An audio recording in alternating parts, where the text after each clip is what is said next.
Today on Face the Nation, we'll find out in a matter of hours, do the Democrats have the votes to pass health care reform? We are going to get this done. We're about 24 hours from Armageddon. The House will have an up or down vote on the Senate health care reform bill sometime today. Do they have the 216 votes they need to pass it? We'll ask the men who are tracking the votes.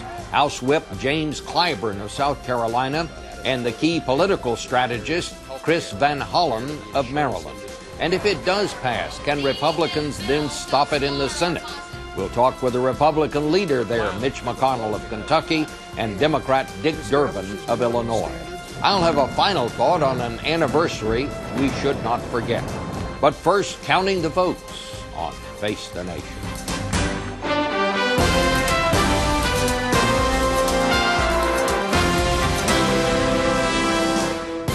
Face the Nation with CBS News Chief Washington Correspondent Bob Schieffer. And now from CBS News in Washington, Bob Schieffer. And good morning again. So today is the day the House will finally vote on health care reform, and a year-long debate that's been rancorous and mean from the start turned even nastier yesterday.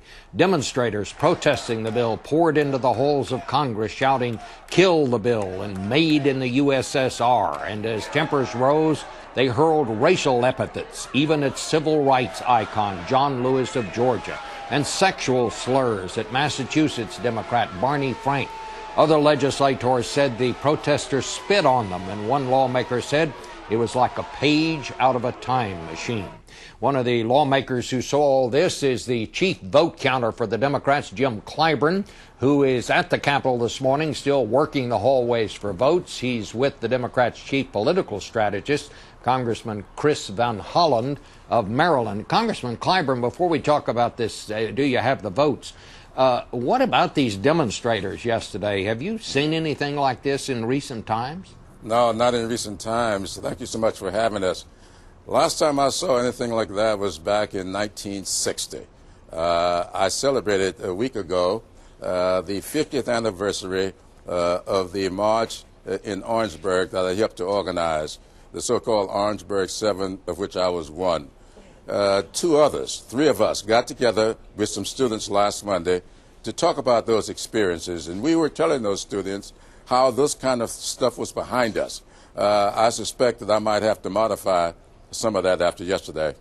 I think I should add that Republican leaders this morning, along with Democrats such as yourself, have denounced these demonstrations. But be that as it may, it just shows how hot tempers are and how volatile this whole situation has been.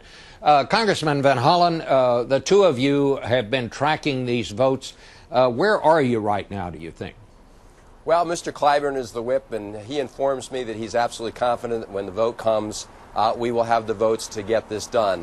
What we've seen is in recent weeks and months, as our members have gone back to their districts and talked with their constituents, they're getting the very clear signal that the status quo is unacceptable. We have a system where the health insurance industry continues to increase premiums by huge amounts, turn down constituents for coverage based on pre-existing conditions, find little fine print in health care policies to deny access to care when people need it the most, and that the status quo is just unacceptable. Well, and that has built this consensus to get this done. Mr. Clyburn, from the beginning, the Democrats have been saying, we think when this finally comes to a vote this afternoon, we will have the votes.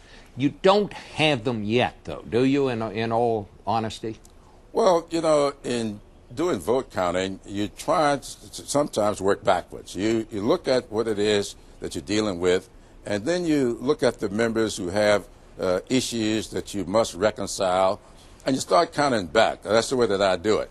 And we do believe that the issues that are of concern to people, you know, like racial disparities in health care, we have been talking about that. But it's been regional disparities that has caused us the problem in this health care bill. And we are trying to make sure that we reconcile those differences in such a way that every state, every community feel that they are, in fact, getting a just return on their investment. So these little issues have caused us to really be very, very careful as we move to the final vote. And that's why we are not going to talk about that 216 number until such time as we get to the floor. Well, by our CBS count, we put you at having as, maybe as few as 204 votes, but maybe somewhere around 210, which would mean you're about 6 votes short now. But there's about a dozen votes, it would seem to me, that are in play. Mr. Van Hollen, why is it that House Democrats are so wary of voting for this bill that the Senate has passed? Well, first of all, Bob, we're going to get the votes to go over the top. But the reason the Senate bill created some controversy is there are some things that shouldn't have been in the original Senate bill. For example, the Nebraska deal and some other deals. We're getting rid of those. We're getting rid of the Nebraska deal. We're getting rid of the deal that was in there for Florida and New York. We're making other improvements to this bill to make sure that coverage is more affordable. And that's why our members are now very comfortable voting for the Senate bill as amended, as going to be amended by the reconciliation bill. And that's the package. And we're going to have a majority of votes to get that done. And as I said, it is a whole lot better than the status quo when it comes to health care. Just for those who don't follow this as closely as we do here in Washington, the basic deal here right now is you have made a decision. You're going to vote on the Senate bill, even though many in the House don't like it. You're going to take an up or down vote on that. And then, as I understand it, next you will vote on what is called this reconciliation bill, which corrects a lot of the things in the Senate bill that House members don't like. Mr. Clyburn, what about those in the House? And I know you've had problems. There are about a dozen that were very concerned about that this Senate bill does not go far enough on abortion, about prohibiting public funds and these insurance plans from covering abortion. I'm told now that the president is going to issue some sort of an executive order that you hope will satisfy that group of people. And where is that? Is that settled yet? No, I don't think it's quite settled yet, but I think it will be about late afternoon. Bart Stupak and I spent a lot of time together last evening. I've seen him on one of the networks this morning saying that we are very, very close, and I think that we'll be there by the time that we vote. And I fully expect that we will get the votes that are necessary. You do expect to have his vote. Now, let me ask you this about these reconciliation corrections. Are you satisfied that these corrections will pass parliamentary muster when they go over to the Senate? Because, as you well know, the Senate parliamentarian has to rule on whether they are germane. And if they are, they have to have something to do with reducing the deficit. Mr. Van Hollen, are you telling your people that this can work? And how do you have the assurance that the Senate will actually pass this reconciliation part? Because I know that's one of the things that a lot of people in the House are worried about. They're afraid that the Senate will just turn its back on that, and then House members will be left out there on a limb having voted for something they really don't like.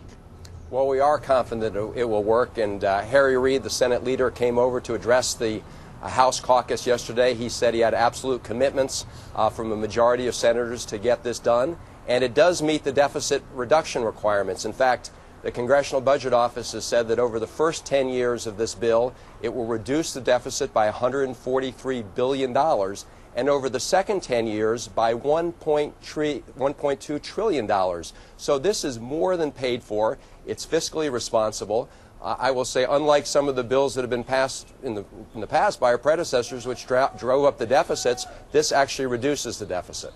All right, and let me ask you this, Mr. Clyburn. I know some House members are so distrustful of the Senate that they have actually demanded that senators send them a letter with 51 signatures on it, assuring them that if they pass these corrections to the bill, that the senators, those 51, will pledge to vote to approve those corrections. Have you obtained such a letter from the Senate, or will that be necessary? Well, it's not necessary for me. When Senator Reid came over on yesterday, he told me that he had these ironclad commitments and asked me whether or not I wanted to see the letter. I told him, no, I don't need to see the letter. Your word is good enough for me. Now I know that as an institution, we sometimes distrust the Senate, but the fact still remains that I think there are people of goodwill, and we'll get this done. Well, when you say you don't need to see the letter, does that say that there is such a letter, that he has collected those signatures? Well, I don't know whether he's got the signatures or not. I know I was told that a letter exists. Now, whether he was asking me whether or not I needed to see something that was in his possession, or whether or not he needed to get me something before we started voting, I don't know exactly what he meant by that. But I did tell him that his word was good enough for me. All right, and Mr. Van Hollen, quickly, are some Democrats facing defeat out there, members of the House in some of those marginal districts, if they vote for this bill? No, they're not facing defeat. What's going to happen, Bob, is this. Once we pass this bill, everyone's going to see right away that all those horror stories are not going to come true. The world's not going to come to the end. It's not going to be Armageddon. They're not going to be these death panels. In fact, they're going to begin to see the benefits. We're going to be closing the donut hole so seniors have more help in paying for their prescription drugs. We're going to make sure that there are lifetime limits on what out-of-pocket costs. So there are a lot of benefits that people will see, and they'll see that a lot of the hysteria and the fear-mongering just was not true. All right. Well, thank you so much, both of you, for a very enlightening discussion, bringing us up to the minute. We'll be back to get the Republican side of this in a minute.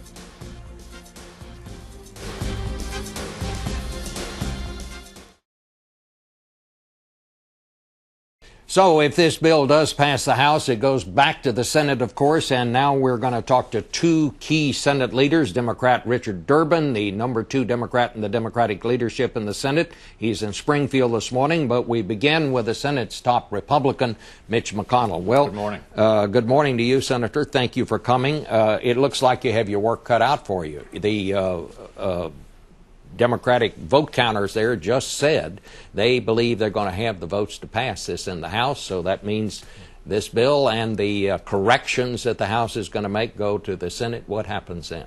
Well, they'll have a tough sell first in the House. They'll have to get their members to vote for the Senate bill, which has the Nebraska deal, the Louisiana deal, the Florida deal, and then they'll have to get them to vote for a second bill, which has even bigger Medicare cuts than the first bill, even more tax increases than the first bill, and its own set of special deals. For example, the Rocky Top vote swap, the deal made to get the vote of a congressman from Tennessee who voted against the bill the first time and is apparently going to vote for it this time. Special deal for a hospital in his district. So the second measure that will come back to the Senate is not exactly free of special deals, and that is the proposal, if the House can pass both these measures, that the Senate will take up next week. So what will be your tactic? What will be your strategy? Will you just offer a series of amendments to try to just drag this out? What will Republicans do? Well, it's not a question of dragging it out. It's a question of making sure the American people know what's in it. We'll have all kinds of amendments on the substance, and then, of course, there are special rules that apply to one of these so-called reconciliation bills that will be tested in the Senate. There will be various rulings by the parliamentarian as to whether things meet the so-called Byrd rule, and those will be tested in votes as well. And the Byrd rule, of course, is that it must be germane to reducing the deficit in order to be considered under this reconciliation plan, which we should underline. The reason that Democrats are trying to do it that way is they can pass this with a simple majority of 51. That's correct, and it's been used before by both sides. Interestingly enough, though, the only time it's been narrowly partisan when it was used, each party lost the Senate the next year. In '93, we had a narrowly partisan use of reconciliation for the biggest tax increase in history at that time, and the next year my party took the House and Senate. In 2005, we used it for a deficit reduction package. It was narrowly passed on a partisan basis, and we lost the Senate the next year. Most of the time we've used this device in the past, the measure has passed by a large bipartisan majority. So just walk us through this. Mm-hmm. Well, what happens when it gets to the Senate? Will you what's the first thing you will do?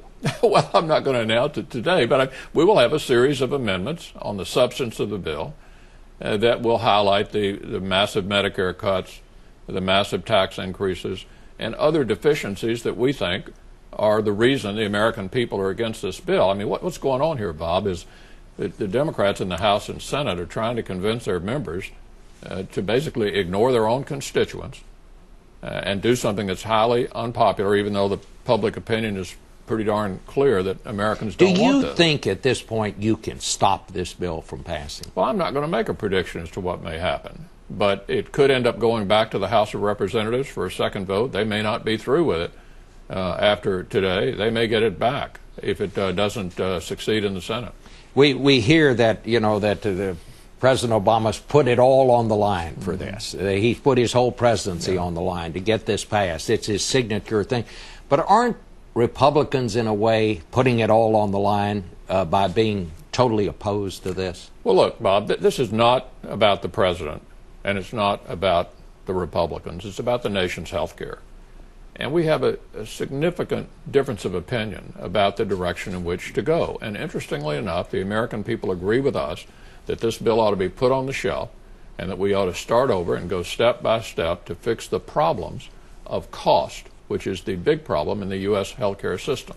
So you today, and this will be my final question to you, you are making no predictions on whether you can stop this bill or not. Obviously you're going to try, but you can't say at this point that you think you can stop it. Well, we know the American people want us to, and we owe it to the American people to do the very best we can to keep this bill from passing so that we can start over and get it right.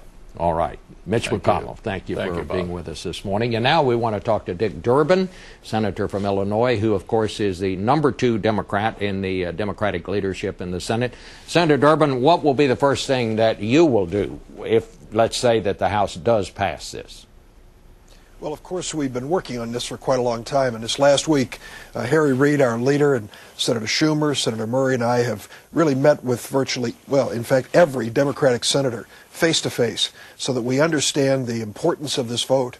I listened to Senator McConnell talk about the procedure and the process and the politics, but I think our members are impressed by the substance of our challenge here. If we do nothing, as the Republicans suggest, we're going to see health care costs reach a point where small businesses can't afford it and families can't afford it. We're going to see people turn down for pre-existing conditions.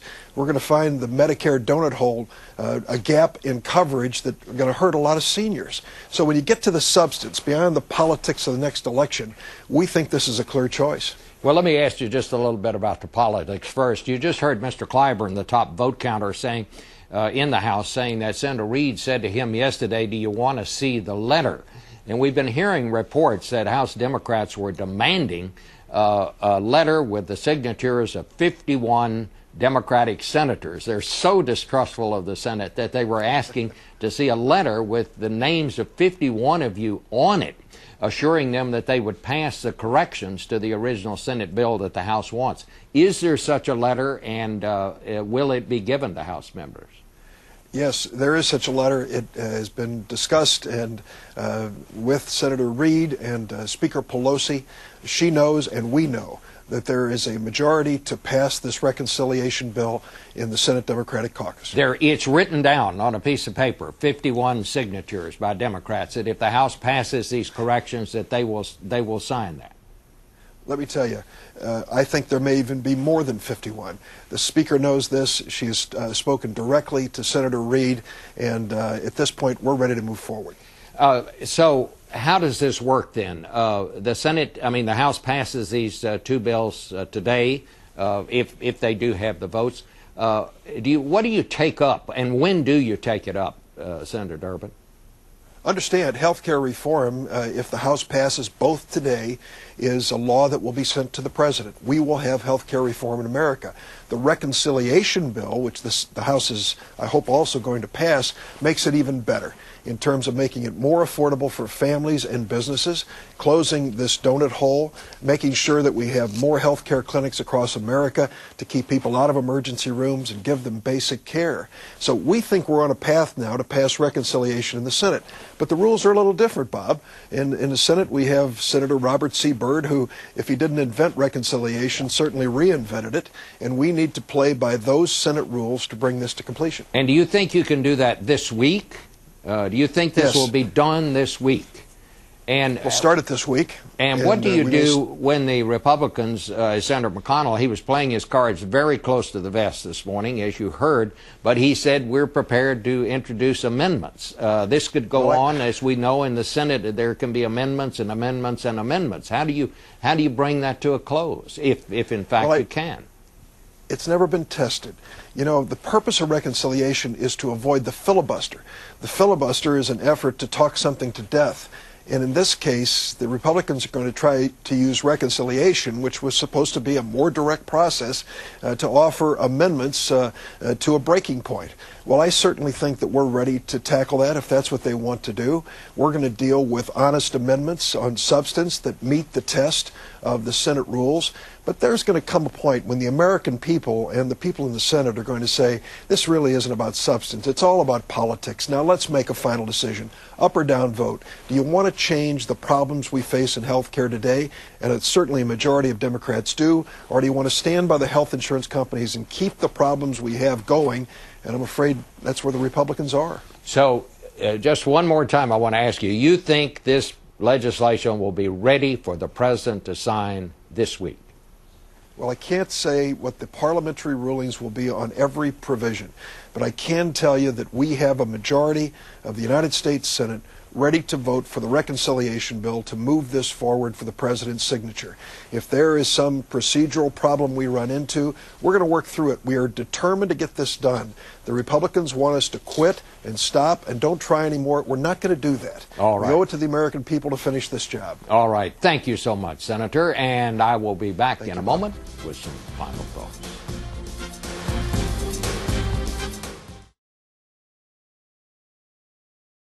Finally, today, Washington's always been a one-story town, and for the last few weeks, months really, the story has been health care reform. It's all we've been talking about around here, which is probably one reason a rather important anniversary passed without much notice. March 19th. Ring a bell? Probably not. But March 19th was the 7th anniversary of the Iraq invasion, which began our longest war. A heavy news cycle was not the only reason it went unnoticed. We remember the wars and events that had an impact on our daily lives, December 7th or 9/11.